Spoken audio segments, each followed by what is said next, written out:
ஐரோப்பிய நாடுகளில் தடை செய்யப்பட்ட புற்றுநோயை ஏற்படுத்தக்கூடிய ஆபத்தான பூச்சிக்கொல்லி மருந்துகள் மற்றும் நச்சு ரசாயனங்கள் இந்திய விவசாயத்தில் தொடர்ந்து பயன்படுத்தப்பட்டு வருவது உலகளவில் பெரும் அதிர்ச்சியை ஏற்படுத்தியுள்ளது.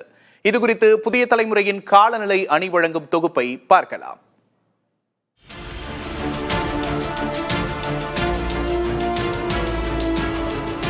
கடந்த 2024 மே மாதம் முதல் 2026 மே மாதம் வரையிலான 2 ஆண்டுகளில் மட்டும் பூச்சிக்கொல்லி ரசாயனங்களின் தாக்கம் அதிகமாக இருந்ததாக கூறி 365 இந்திய உணவுப் பொருட்களை ஐரோப்பிய ஒன்றியம் திருப்பி அனுப்பி நிராகரித்துள்ளது. உலக சுகாதார அமைப்பால் புற்றுநோய் காரணி என்று எச்சரிக்கப்பட்ட கிளைபோசேட், 70க்கும் மேற்பட்ட நாடுகளில் தடை செய்யப்பட்ட பாரக்வாட் மற்றும் டிஎன்ஏவை சிதைக்கக்கூடிய டைமெத்தோயேட் போன்ற ஆபத்தான களைக்கொல்லிகளும் பூச்சிக்கொல்லிகளும் இந்திய விவசாய நிலங்களில் தாராளமாக பயன்படுத்தப்படுகின்றன.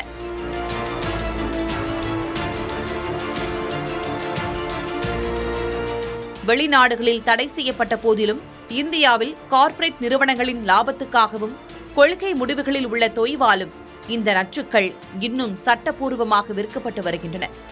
இது விவசாய நிலங்களை மட்டுமின்றி உணவு வழியாக மனித உடல்களையும் தேனீக்கள் போன்ற சுற்றுச்சூழலுக்கு அவசியமான உயிரினங்களையும் கடுமையாக பாதித்து வருகிறது. நமது தட்டுக்கு வரும் உணவிலேயே நச்சு கலந்திருக்கும் இந்த அவல நிலை குறித்து அரசு மற்றும் கொள்கை வகுப்பாளர்கள் உடனடி நடவடிக்கை எடுக்க வேண்டும் என்ற கோரிக்கை சமூக ஆர்வலர்களிடையே வலுத்துள்ளது. புதிய தலைமுறையின் காலநிலை அணிக்காக செய்தியாளர் ஆசை.